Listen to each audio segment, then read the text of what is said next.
Welcome back to Forbidden Knowledge News. I'm your host, Chris Matthew. Today my guest is Max Lebow. First, a couple of announcements. Watch the Forbidden documentary, Occult Louisiana. That's on Tubi, Roku channel, and multiple streaming platforms. Get a Rokfin premium membership, rokfin.com/FKN Plus. Get access to all our premium content and all the premium content from every creator on Rokfin. And be sure to download our podcast episodes directly through Spreaker. We are booking guests for January. If you have suggestions or you'd like to be a guest, email me forbiddenknowledgenews@gmail.com. Today I want to welcome Max Lebow. He is host of the Final War podcast, which tells his personal story of global cyber warfare, espionage, disinformation, and surveillance. Max, welcome. How you doing? I'm good. Thank you for having me. Appreciate it. Thanks so much for coming on. I'm really looking forward to learning more about your story, which exposes propaganda and disinformation in the film industry, as well as cyber warfare, espionage, and much more. It's very exciting just hearing about it, but what you've been through sounds like it actually comes out of a Hollywood film. So very much looking forward to learning more about this. But before we do, this is your first time on. Tell us just a little bit about yourself and your podcast. Sure. Yeah, so it's funny that you say it sounds like a Hollywood movie, because that's been one of the biggest accusations I've gotten so far, is people think I've made this whole thing up, which if I did, like, incredible story to come up entirely out of thin air. But yeah, so, and it also does not help that I was an actor. People like to say, "Oh, he's an actor, he's lying," but you know, especially I'll let in our you decide for conspiracy yourself. world these days, man. Right. Well, if it helps, a very unsuccessful actor. The Illuminati has not tapped me for whatever Hasn't been confirmed. Right. Exactly. Yeah, no, I was an actor for many years, mostly just like theater in New York and stuff, but I did some TV. Actually, right when this started, I was on Mr. Robot, which is a funny parallel in the story. There was a time when I thought this was some kind of weird like hazing initiation they were doing, because it started like right when I was on the show, not even when it came out, but when I worked on the show. So that's strange. And then, yeah, I kind of got fed up with that acting lifestyle, because like the ones who do get tapped, I'm not willing to do anything. But I got a great opportunity to go make documentary films with Brian Fogel, who's like this great documentary filmmaker. He makes kind of investigative, like espionage type of documentaries, like Icarus, about the Russians doping in the Olympics, and when Jamal Khashoggi, that Saudi journalist, got killed in the embassy in Turkey.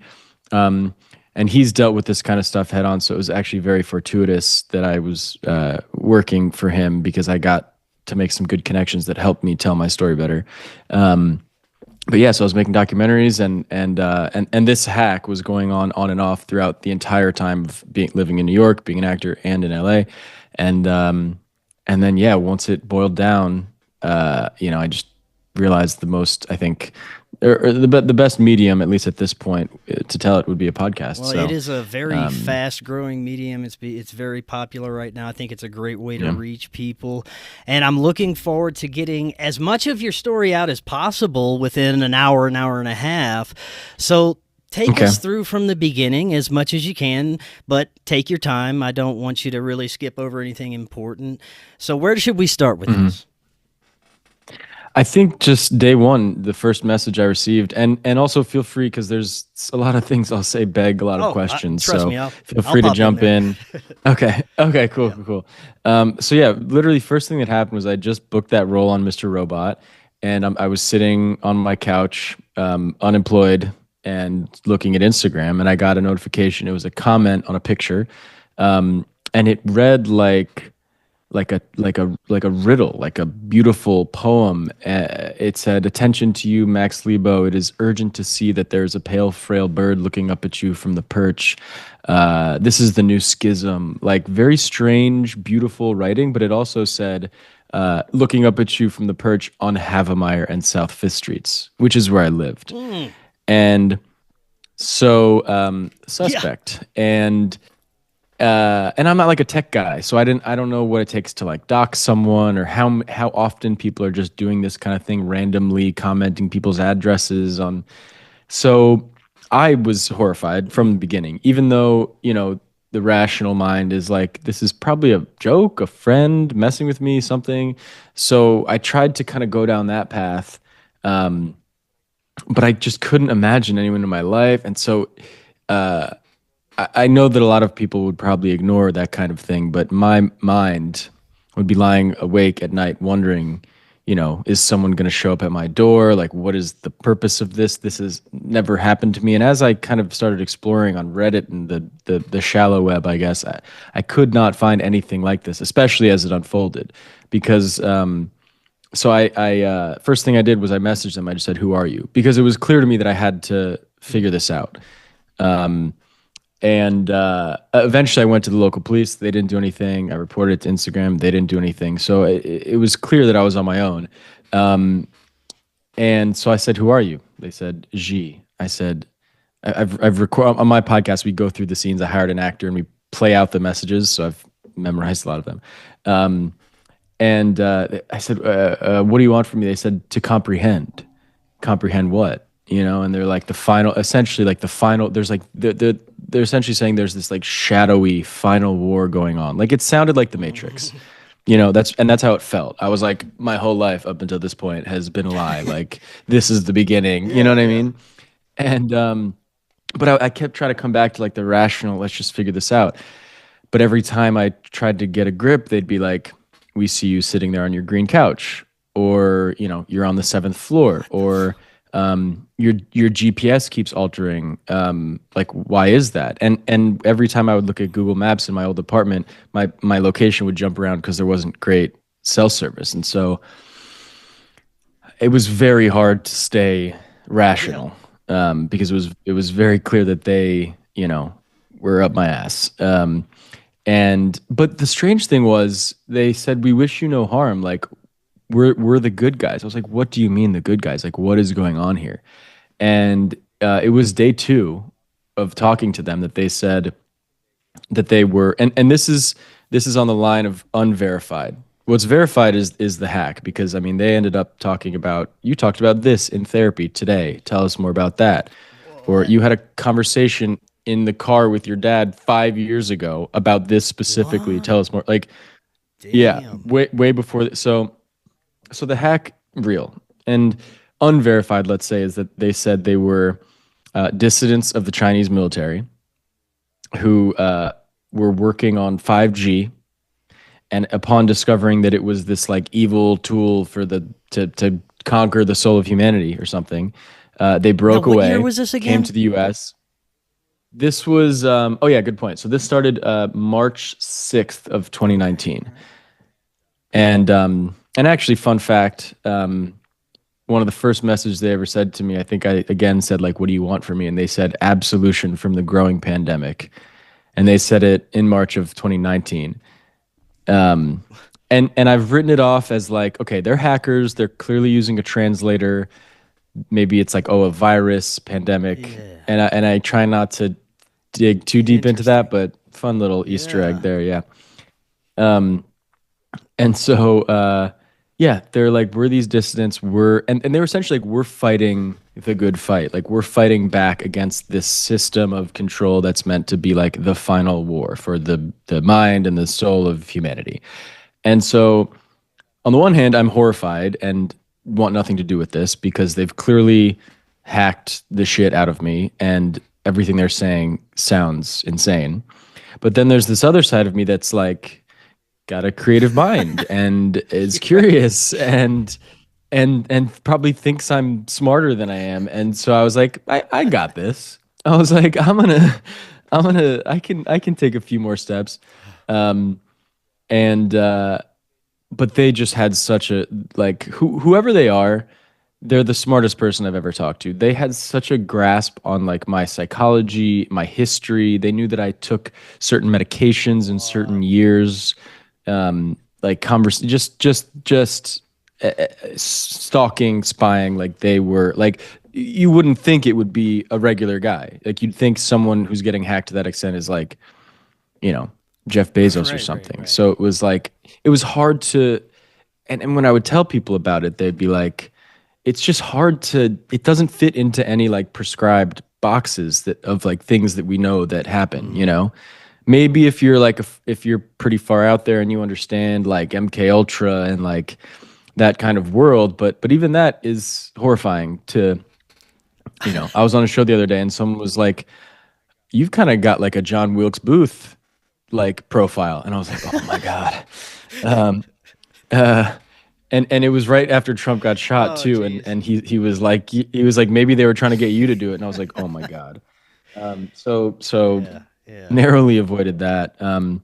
But so pretty much what they said was they were like, we came here from China, we don't speak English, we're not trusted in these circles and everything, and we can falsify documents, we can falsify certifications, and we need for you to be a communications expert, aka mole. Mm.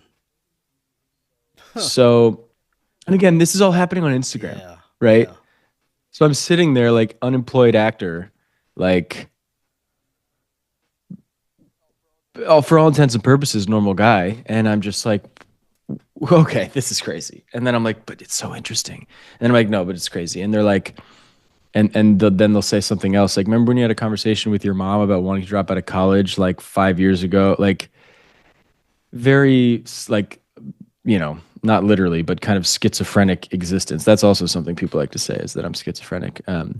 But I have my therapist on the very first episode and Right throughout the on. show to validate that That's that's not great. the case. Not that there's anything wrong with that, but you Right know. on, right on. Um, that's kind of like the New York chapter, is this very hands-off approach, where they're just like, you know, there's this new world that you don't know anything about, this shadowy war that's going on. We're here to initiate you slowly. We don't want anything from you. We're not going to hurt you. We're just here.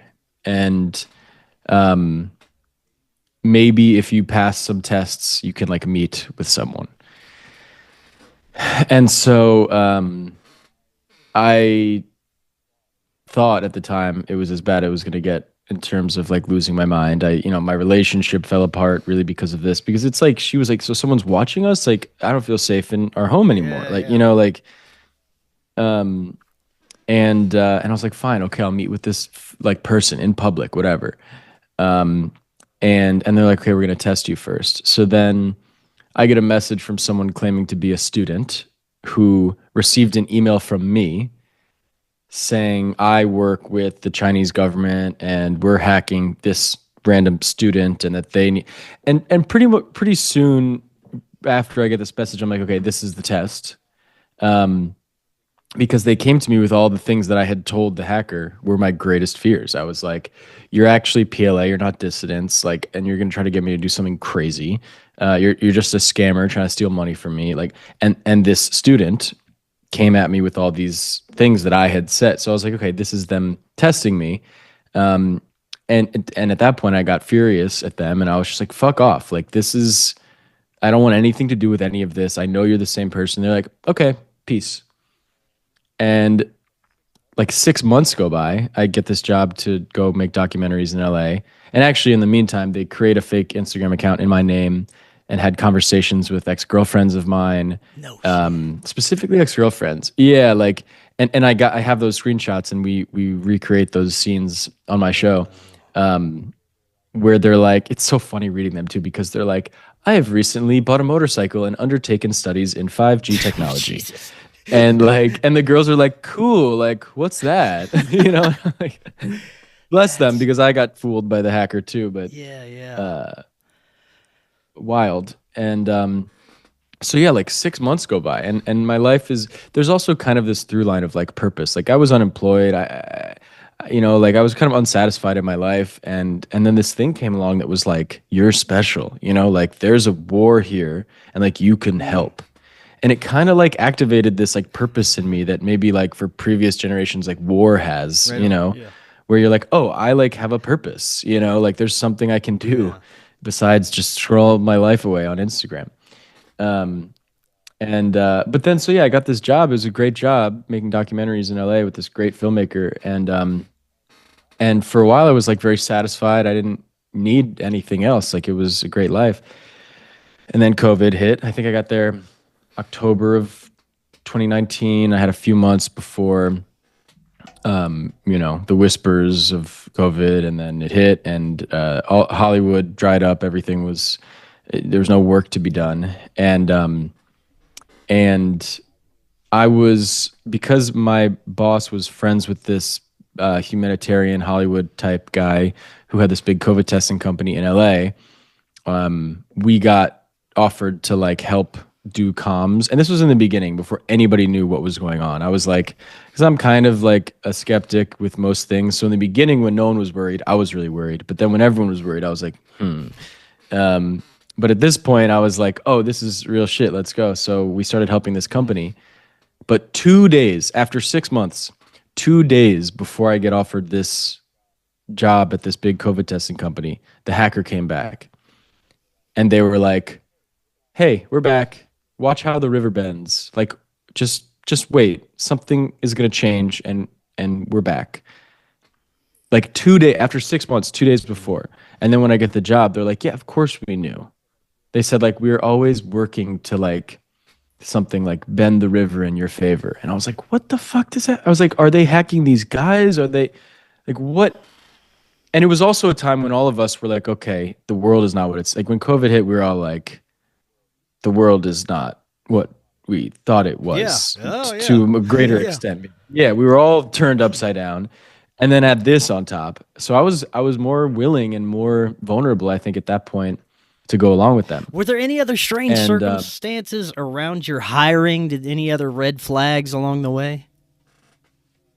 With the documentary job or the Either COVID job, or I mean, it's one of those things where, and I get why people think it's made up, honestly, and thank God I have the screenshots, everything saved, and I have corroboration from people involved, including my therapist. But a lot of it does seem like too perfect, right? Because like I go work for this documentary filmmaker who works at the highest level in like investigative journalism and espionage and spying and hacking, and then this is happening, you know. And then we work at this COVID company, and like the hackers want to know all about what's going on at the COVID company and the COVID testing sites. So like, yeah, red flags, but nothing that I could be like, oh, that is like the through line. It's just like, it seems like too good to be true. But then every time you're like, oh, maybe that's the thing that I can kind of latch onto as the solution, you're like, wait, but this other thing contradicts it. You're like, oh, of course these hackers wanted to, get to me so they could get to Brian, the filmmaker I was working for, and they could get to this other humanitarian Hollywood guy and all their connections. But the hack started like a year before I even really like knew who this guy was. Right. I was just like, I had no connection to him before. And they do get into some trippy stuff later on. Like, did you watch Westworld? No, I actually have not seen that one. It's pretty good. I think it's like first season good, second season, third season I thought was great. And the premise is that they create this like AI to predict the stock market, and it becomes so omnipotent that it's able to predict like every action that every person will take, including up to like the moment and the cause of their death. And they learn that like humanity always heads towards destruction, and so they have to like harness this tool to like control people or whatever. And some stuff comes out later in the story where they make some pretty wild claims about AI and about like Neuralink type technology and predictive, all this kind of stuff, where it's like, if you want to go off the deep end with this in terms of, like you said, the red flags, the coincidences or whatever, you can. But I try to keep it as objective as possible. Yeah, well, I got a question after you tell the entire thing that might dive us way down the rabbit hole, but we'll see how this goes. Let's go. I mean, yeah. So I'm working at this COVID site. They want to know more about what's going on there. And by the way, the first thing they sent me, one of the first messages when I got to LA after this hiatus, was a link to Department of Justice article about this guy named Dr. Charles Lieber, who is like was before he was arrested. Yeah, I you know do. about him? Yes. Because what's interesting, that's dope. Because what's interesting is a lot of people, even people who like know about kind of the sketchy underbelly of the world, are like, who's that? For those that aren't familiar, But go ahead go and tell ahead. us a little bit about who he is. Okay, yeah. So he was, before he was arrested for working with the Chinese government, uh, or lying to the Department of Justice about working with the Chinese government. He was the world's like leading nanobiologist, and you can find his work. Everything I'm about to say, I'm not an expert in anything, but everything I'm about to say, you can find on the MIT website, the Harvard website. It's all there. He was the world's leading nanobiologist, and he developed injectable nanotechnology that embeds itself in your nervous system and can monitor and manipulate your nervous system. And on the front facing version of that is it can help people with Alzheimer's, or someone who's paralyzed maybe, or some stuff like that. But he also had contracts with the Department of Defense and the Chinese government, who had been paying him millions of dollars to work in a lab in Wuhan. Yeah. And he was arrested in December of 2019, fleeing the country with the technology that he had. And two of his students, who turned out to be Chinese agents, were arrested fleeing, I think, from San Francisco, also with this technology that he had. Yeah. So that's one of those things where you're like, okay, that is the objective assessment. But when you zoom out a little bit and you just try to, all you have to do is like, connect like one little dot to be like, all of those things, including the timing, it's very strange, to say the least. And so the hackers were like, oh, those were our compatriots, the guys that were, working with Lieber secretly, were Chinese agents. And so yeah, they claimed that they're like, this is the real beginning of the final war. Like COVID, all of this marks like, this is it. And so at this point, honestly, it's a little embarrassing, but I think good art is a little vulnerable, so I try to go there. Like I was like totally gung ho at this point. I mean, there was still this fear of like, they haven't really like proven that they are who they say they are, but with the state of the world, them showing me their power as hackers, like all of these things, I was like, something is going on here. Like, I don't know if they're really dissidents of the Chinese military, but something is happening here that's interesting, and also like was comforting at the time, because everyone was running around like chickens with their heads cut off. But I had this like thing in my back pocket. I had this like, they were telling me in March of 2020, like, oh, this is how it's all going to unfold over the next year. This is what you need to do. These are the things you need to be prepared for. And they were right. They called like so many shots about which countries would do what, the economy, like all this stuff. And so I kind of felt like empowered. Like I was going to these COVID testing sites, and what they would tell me is like, take out your phone and have certain conversations with like administrators or nurses or people who are getting tested.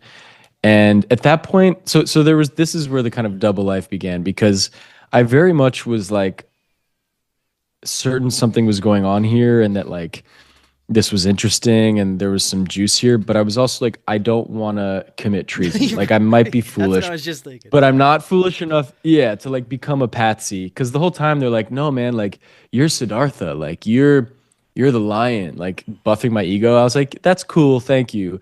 But I still have no way possibly of trusting that I'm not just going to become like collateral, in whatever the fuck this is. And so I would like have a certain conversation around my phone, and then like put my phone away when I knew it got like too intimate or too revealing about what we were talking about, because we're standing in circles with like high profile filmmakers, humanitarians, like in LA, like having very enlightening conversations about like very particular details of how LA, how the country, how the world is handling COVID, and that could be valuable information to some like foreign power, So it got to the point where they were like, there's this tech billionaire, Chamath Palihapitiya, who was like, and I'm not saying any of this is true, I'm not trying to slander him, but they said this guy who's one of the founding members of you know who he is? No, I don't.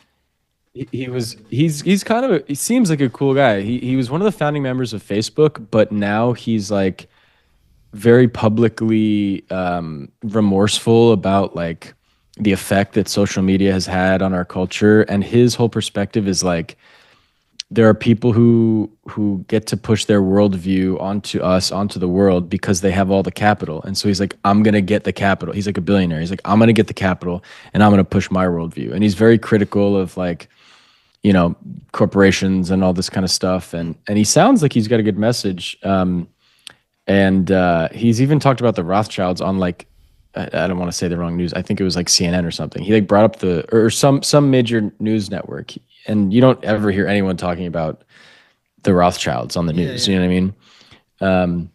And so he seems like a cool dude. So I was watching his interviews and I was like, yeah, maybe this guy does work with them. And that kind of the boiling point of it all was they were like, okay, this guy works with us and he's gonna brief you. He's gonna give you a encrypted phone, a black book, like all this, and like you're gonna really this has all been onboarding, all of this previous stuff, and now it's about to really begin. And they said he was coming to get me July 4th of 2020. But in the meantime, this was like maybe a few weeks away. They were like,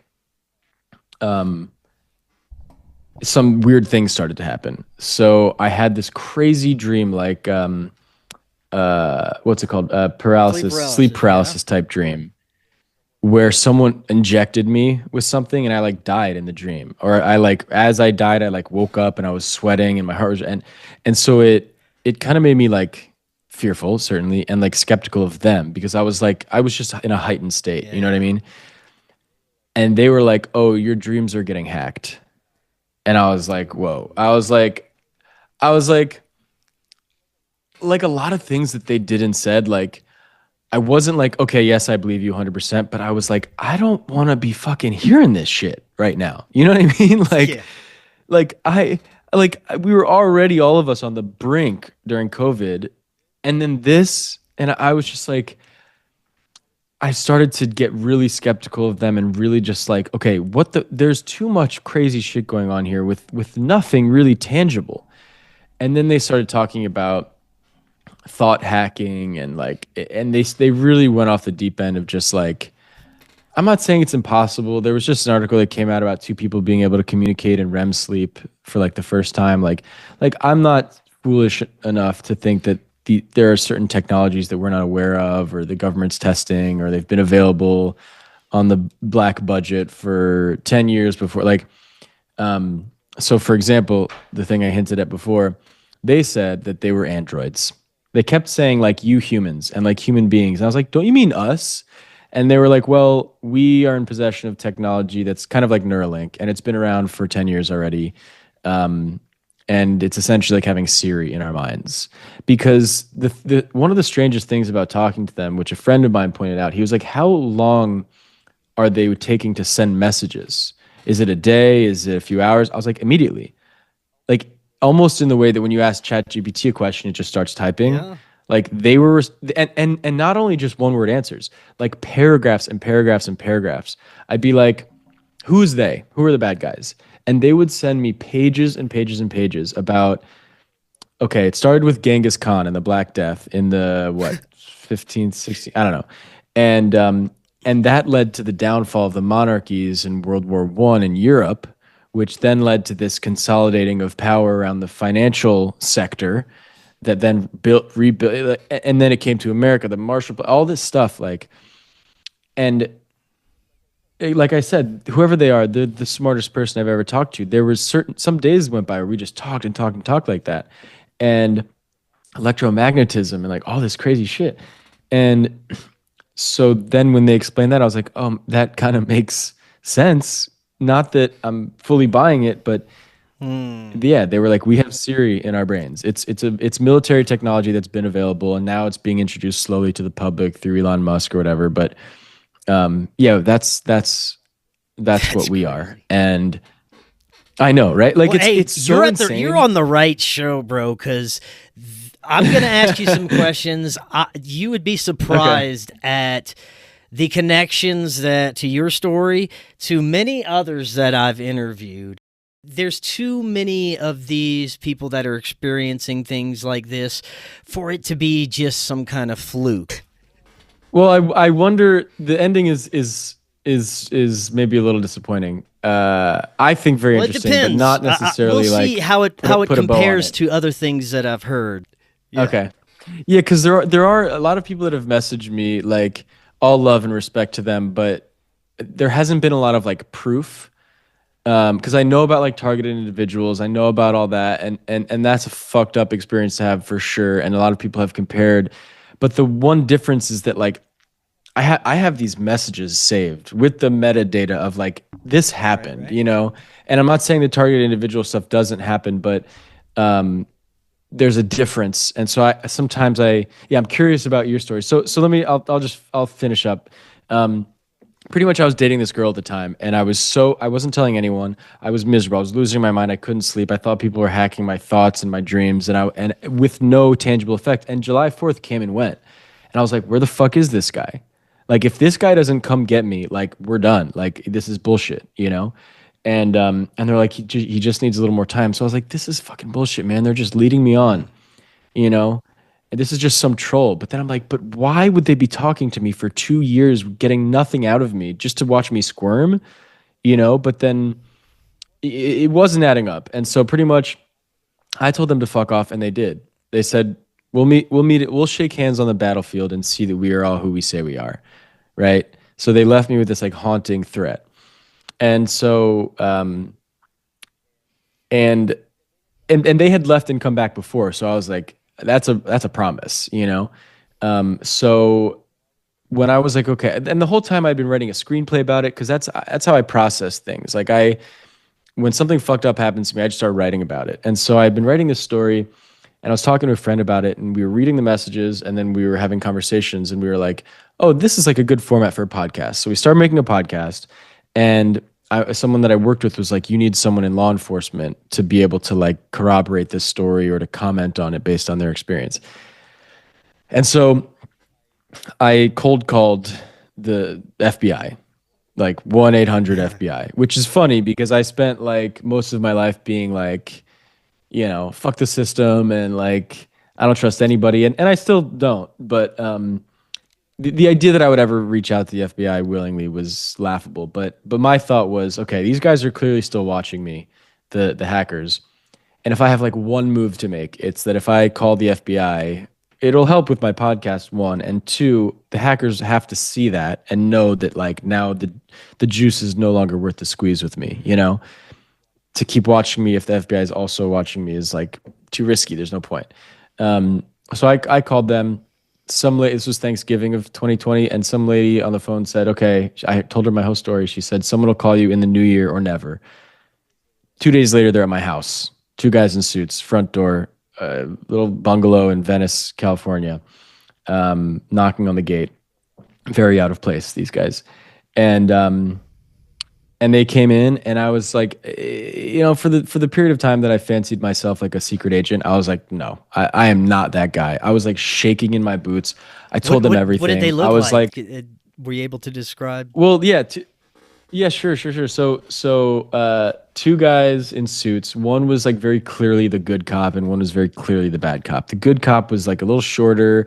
He had scruffy hair. He was using like slang terms that were clearly meant to like endear himself to me. You know what I mean? And if they had showed up without me calling the FBI, then I would have been like, who the fuck are you? But because I had called the FBI and they showed up 2 days later, and I later filed Freedom of Information and Privacy Act, so I'm pretty sure they were vets. Okay.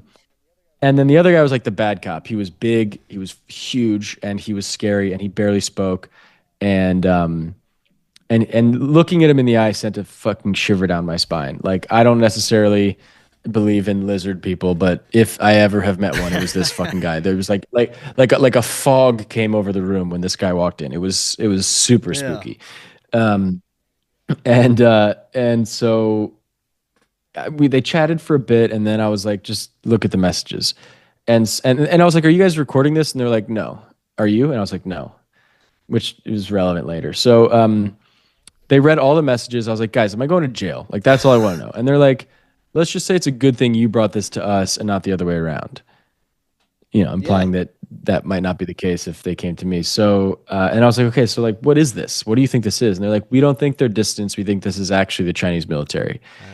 And they're like, but we need like a couple weeks. So they gave me a name and a number written on a piece of paper. They were like, call us if anything happens, and we'll call you in 2 weeks.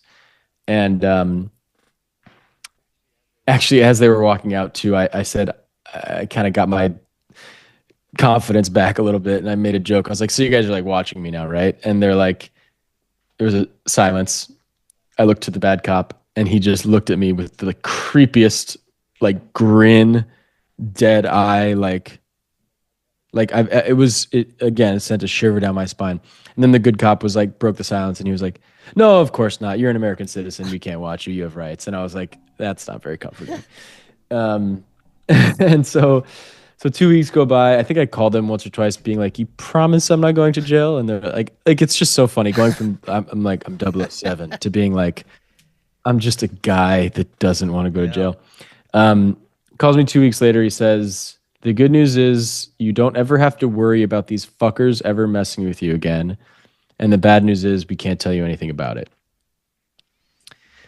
So I asked him a few questions. Is it a state actor? Blah, blah, blah. Every answer was, I can't say anything.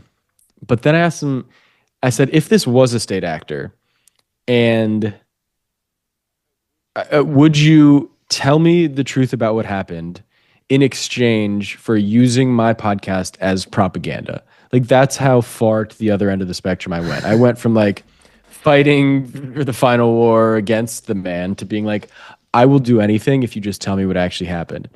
And what's interesting is he didn't say yes, but what's interesting is that he said he actually answered this question. He said, I suggested that to my superior, but he said we can't make any public statements, and that would, I guess, telling me what happened would be a public statement. So I was like, wait, did he just inadvertently kind of verify that it was a state actor by suggesting the thing that I said? So, but if I've learned anything, it's that you can't fucking trust anyone in these circles. Yes, so it could have been another manipulation of him to answer that question or something. But so he was like, file a Freedom of Information Act. I filed a Freedom of Information Act. It came back 6 weeks later, which is very fast, fully redacted, except for my statement, which was almost everything I said during our first meeting at my house verbatim. And quoting the messages verbatim. Yeah. I didn't give them my phone. I didn't give them my computer. And they said they weren't recording me. So I was like, okay, somebody's lying here. They were recording me, or they hacked me after the fact to get to all the, like, so I'm like, oh, I can't trust these guys either. And it was fully redacted. I tried to appeal it. I got someone from the media, like a big publication, to file their own thing. And they claimed that they didn't send the right paperwork, and it was this weird runaround. And then they sent them a CD in the mail with another fully redacted FOIPA. But what's weird about the FOIPA is, so it's all redacted, and there's all these clauses, and I go through it on the last episode of my podcast. It's about to come out, I think, tonight or tomorrow. And it's all very bureaucratic and everything. But the strangest thing is that at the bottom it says there's no proof that Mr. Lebow, whatever, was compromised digitally. And so you could look at that skeptically and say like, oh, okay, so there's something else that was going on here and you made this up or whatever. But I was like, bro, they were quoting things that was said to me in therapy the same day. And conversations I had 5 years ago, they talked about a video I had in my phone. So like, maybe it wasn't my phone, maybe it was my iCloud, maybe it was who the fuck knows what. But the FOIPA professional who works for that news publication that helped me out was like, this is the strangest case of a FOIPA I've ever seen in my life. Nobody gets a response in 6 weeks, let alone a fully redacted one. If you're going back fast, it's usually because there's nothing in it. So it was almost as though they were just like, fuck off. Like, take this and fuck off. We're not telling you anything. And I later ended up talking through my work, I knew a guy who used to have like the highest clearance at the NSA, and this other guy who worked the head of IT security at a branch of the government. And they both were like, oh yeah, this happens. They were like, what's funny is that like mid-level tech experts are like, no way. But the high-level tech experts are like, oh yeah, this happens. We just like really keep it on the DL. And the purpose is either to undermine our sense of truth, like because let's say some of the things they said to me were true and some of them were false. Suddenly I'm now spouting all this information on my podcast and my Instagram, and people might cling on to it and think they know, and also because later when I started working for Brian, they had a direct line. I was pitching Brian on a project that would involve Charles Lieber. And so now these hackers have a direct line to like the highest levels of Hollywood documentary. Yes. And so they're like, this happens. It happened to a guy who was in the Fugees. It happened to Kathy Hochul, I don't know her last name, the governor of New York. Her assistant turned out she was a Chinese spy. And it's not all dependent on China. I think all countries are doing this. This story is just about the Chinese government. But so, I mean, people like to say, oh, it was actually the Chinese government. Some people are like, oh, it was an AI program gone rogue. Some people are like, oh, it's a new MK Ultra type thing. Some people were like, oh, they were trying to get you to be the fucking, like, try to shoot the president, or, like, all these horrifying theories, but not one, frankly, that I've been able to say, like, you know what, that one sounds 100% like the truth. Well, let's explore some possibilities here based on some of the guests that I've had that has similar stories. The most obvious and probable that I would think would be the Chinese military trying to spread propaganda and misinformation through somebody that they butter up and build up to think that there's something special. And they are probably using something similar to ChatGPT to feed you the information. If you're saying it's coming through right away, that's, where I obviously would go to. But there's some strange other things like the level of surveillance that they had on you and conversations that you had with your dad years ago, things like this. It's very questionable as if there's deeper layers to this possibly.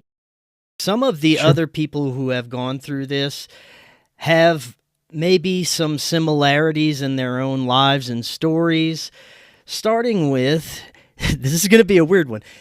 Were you part of the Gifted and Talented program growing up?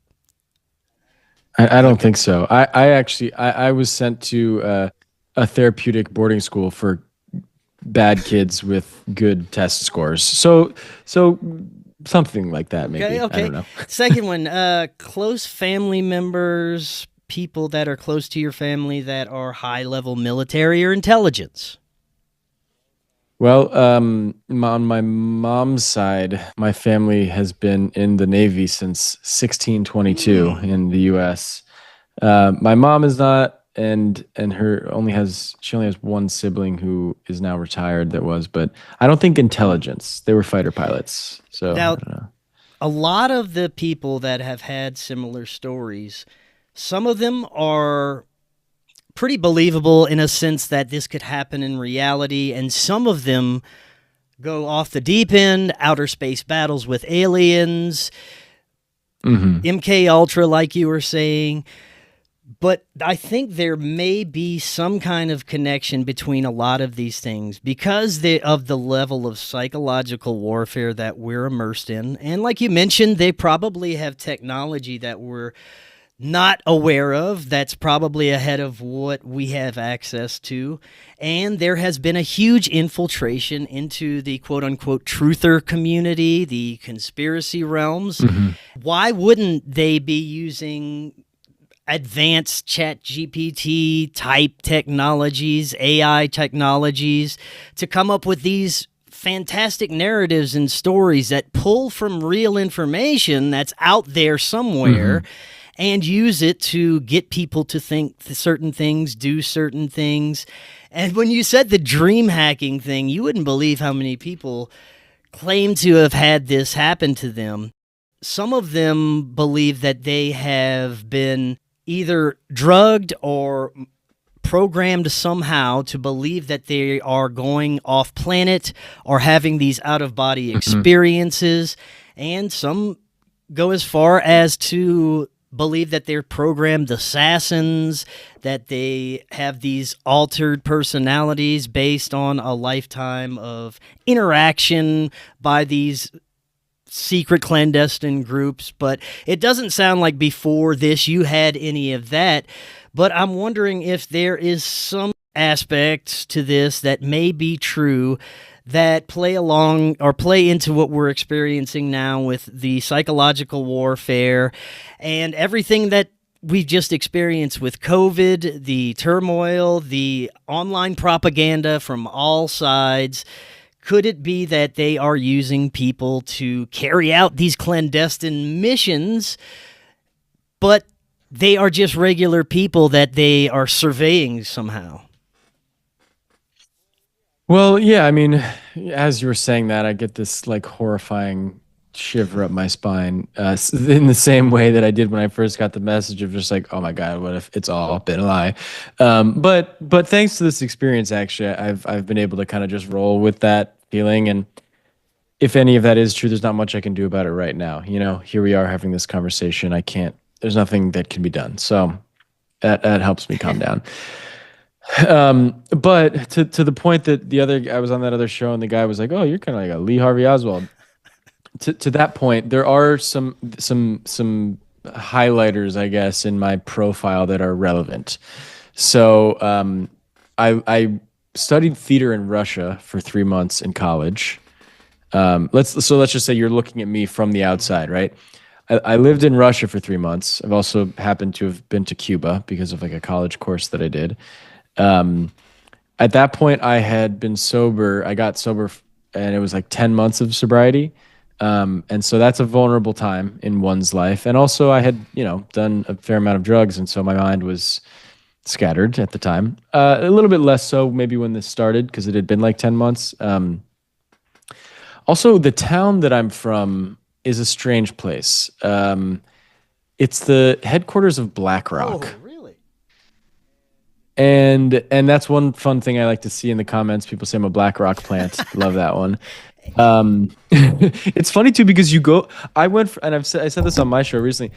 I went from being someone who would like watch a podcast like this and be like, that guy, look in the background, checkerboard, or like, oh, like he just threw up this sign. Like I know what's going on here. Yeah. To being the person who people are saying that about, and I'm like, oh, nobody has any fucking idea what's going on. People are just making shit up because they're scared. And I think there's a lot more disorder and chaos than we want to believe. But yeah, the town I grew up in, very strange place. I was sent to this like weird boarding school in the woods in Virginia when I was like 16, and I remember it all. It's not like it's blacked out of my memory and there was some like weird, psychological thing that went on there, but it was a strange place. Actually, the conversation I had in the car with my dad was about Harvey Weinstein because he lived in the town over from us. And we were driving by his house, and my dad was like, "That's Harvey Weinstein's house. Like, nice house. Maybe I should have gotten into film or something." He said something like that, and the hackers heard that while they were like watching Weinstein, I guess is what they said. I don't know if it's true or not. And they heard us talking about him by his house, and this is back before everything came out. And that's how they first like attached to my dad, attached to me, found his name on my lease or something. So there are like some, also an actor, I think that's like a big thing. And also I the role that I booked on Mr. Robot was someone who's doing a bunch of coke and talking about the flat earth, and apparently they had a hard time booking that role for like 5 months or something. And then I come along and I kill it. And so it's like, okay, maybe that's because I'm kind of a kook. So there are some things, but as far as I know, there is not some blacked out spot in my childhood where I was, drugged and manipulated, thankfully. With all propaganda, there's levels of truth thrown in there, mixed with a bunch of bullshit. And we're seeing heavy infiltration and just bad information propped up by algorithms in general right now when it comes to the quote-unquote truth community. And I'm sure it's all intentional so that nobody really knows what the hell is going on, but some have speculated that the final war, maybe World War III, has already been playing out technologically through propaganda and these different clandestine operations that could be using people that have been programmed in some ways. I mean, you said yourself you were all gung-ho for a little while. How easy would it be for people that don't have the awareness of yourself, who are just going to blindly jump into something like that because their life is so horrible? This could be going on a much larger scale than people think, and that's what kind of concerns me. Yeah, 100%. I mean, it makes me think of that guy that tried to shoot Trump recently. Yes. Like, how did he? And then and this is all second, third-hand information. I don't know if it's true or not. Maybe you do, but apparently, like, his whole house was scrubbed, like professionally scrubbed. They didn't do an autopsy or something. Like it was all a lot of suspicious things. And I was like, okay, well, I was like, how do you? It's so easy. It's such a typical thing for people to just once the label of crazy is on something, it becomes like there's no need to think about it or talk about it or like, you know what I mean? So they just say, oh, he was crazy. And obviously to do something like that, you have to be pretty like unwell or whatever. But how does that happen? You know, it makes me wonder about, it's like, was something like this happening to him and he just happened to have the right mental circumstances that allowed him to like take that extra step into that world? And you know what I mean? Because the hackers also were very anti-Trump, which was funny because they a lot of the stuff they said sounded like QAnon type stuff, but then they literally were like, read Nostradamus's quatrains in reference to the third Antichrist, Mabus, and that is Trump, and he is like going to be the precipice of like this final the tinderbox of the final war, and they fucking hated him. And so when I was thinking about this guy that tried to, I was like, Jesus Christ, like, is that where this was like headed? Is this some like MK Ultra, you know? Because that's as far out as it gets, as far as I'm concerned, is MK Ultra, and it's real. Yeah. You know, they said they shut it down. Sure. Yeah, I mean, I'm sure that there are ways with the level of technology, the amount of young people that are on prescription drugs, and like you said, there's so many strange coincidences, weird aspects to some of these assassinations and high-impact events, and school shootings. Even if you look back at serial killers from the past, many of them have military connections. It's speculated that they may have been programmed to kill in some way. So this is all very strange. The more people become aware, it's like there's a reaction from those that don't want us to be aware, so they throw out everything, especially now that we have the internet. It's so easy to get bad information out there. They're straight up deleting things from the internet and changing it. So it's a really difficult time to get good information right now. But have you had anything else happen since the FBI incident? Well, I mean, I've been making the show, and I would say the strangest thing that's happened is that everybody, like, the way I put it was, everybody with something to lose that I've been in touch with, be it a military person, intelligence, whatever, someone in the media. There was someone at the LA Times. There was someone at Wired. There was someone at Bloomberg. There was someone at all of these, and and also these intelligence agency people that I talk to. Every single one of them, when we sit down, I tell them the story and I show them the screenshots and all the messages and everything. They're like so interested. Someone at the Hollywood Reporter. They're so like everyone. Oh, actually, when I was pitching this story too, because I wanted to like make it through like a big podcast company, because they pay you, as opposed to me paying for everything. I signed 2 separate deals, both like great deals, and they both fell through. And it's the same thing with all of these podcast companies, the media, intelligence, military, everybody I talk to. They love the story. They want to hear more. They think it's so interesting. It's like this great original thing that hasn't really been in the mainstream media. Like, wow. And there's evidence. What an incredible story. And then they go up the flagpole poof, they disappear like one by one. Like every single person. I gave a hard drive of all the messages I had with the hacker to someone at the LA Times, long interview with the Hollywood Report. Like all of these people, they're like, wow, I'd love to write this story. Like, let me just go back to my like editors. And all the editors are like, nope. It could be as simple as like we talk about vaccine stuff and COVID stuff, Yeah. and they're too cowardly to put that stuff in their publications in any kind of like free way as opposed to controlled.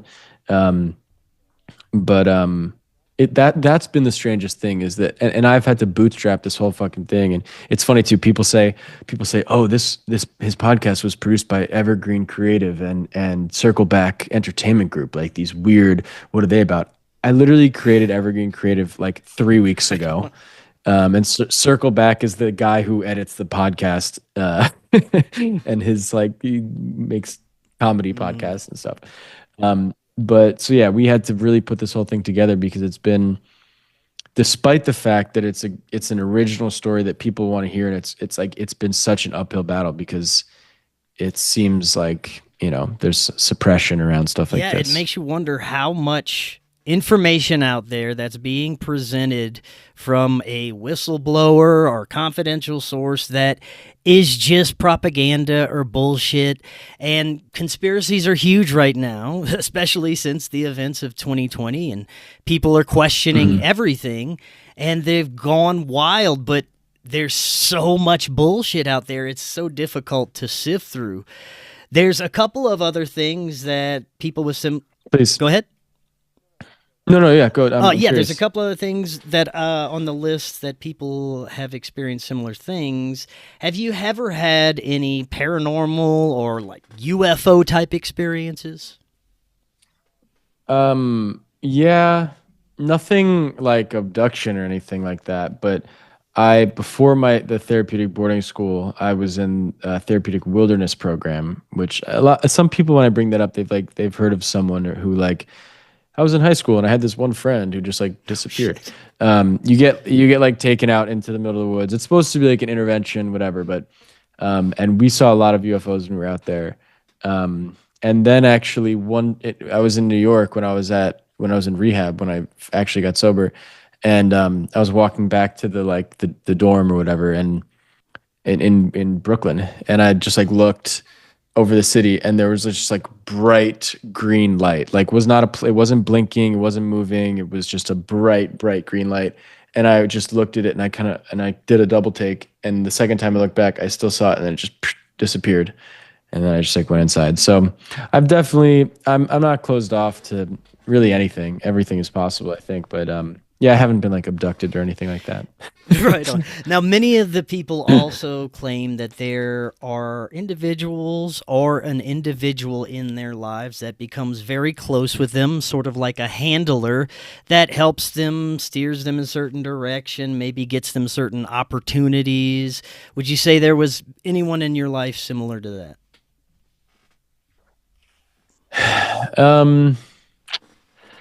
Another thing people like to say is that my therapist was in on it, and it was him. 'Cause they're like, that's how they know what you were saying in therapy.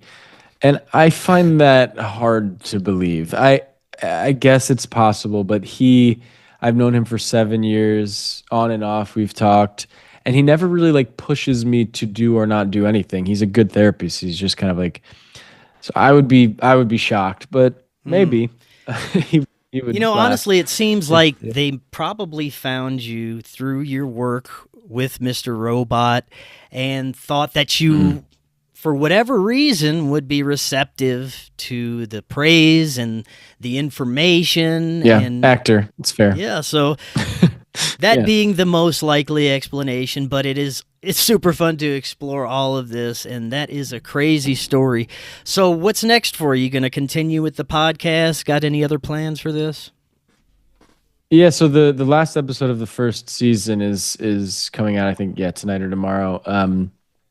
And yeah, I've just been going on, other shows, but again, it's been an uphill. I was on this other show, Danny Jones, and it got totally shadow banned. Like all of his videos get like hundreds of thousands of views, and you couldn't find it. You searched on his page, on YouTube, on his page, you could not find it anywhere. He did a poll, and like 75% of his people that took it couldn't find it. So, but you know what? Honestly, like I have to kind of get spiritual with it and be like, you know what? I'm telling this story. I put everything into it. I put money into it. I lived it. I made it. I wrote it. I fucking everything.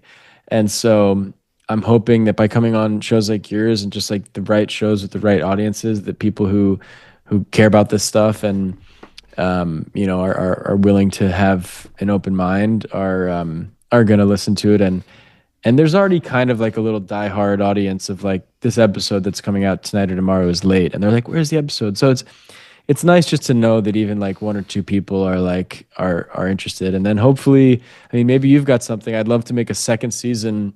We put an email at the end of every episode because I'm like, if this has happened to you, something like this, and you have proof, tell me. I would love to tell your story. And I'd love to do more and more seasons.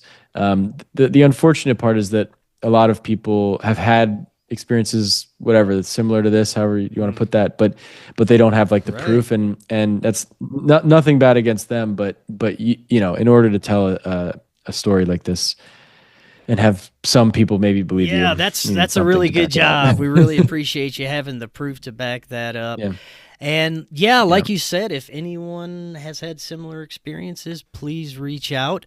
Before we close out today, let everyone know how to find the podcast, how to find out more about you. Yeah. So it's called The Final War. It's on Spotify, Apple, everywhere you can find it. We have an Instagram, The Final War Pod. Yeah, check it out and let us know if this has happened to you. I'm sorry, and we would love to help. Right on. Max, thank you so much. Yeah. This was great.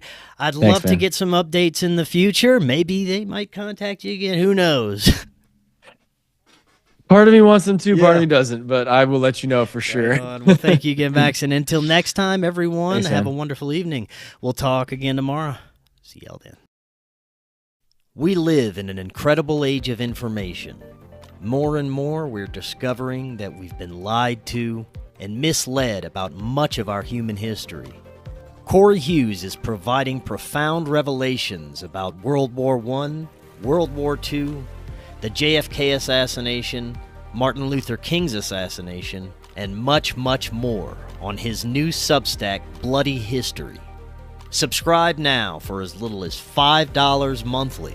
Just click that link right in the description to get started now and learn about our true history.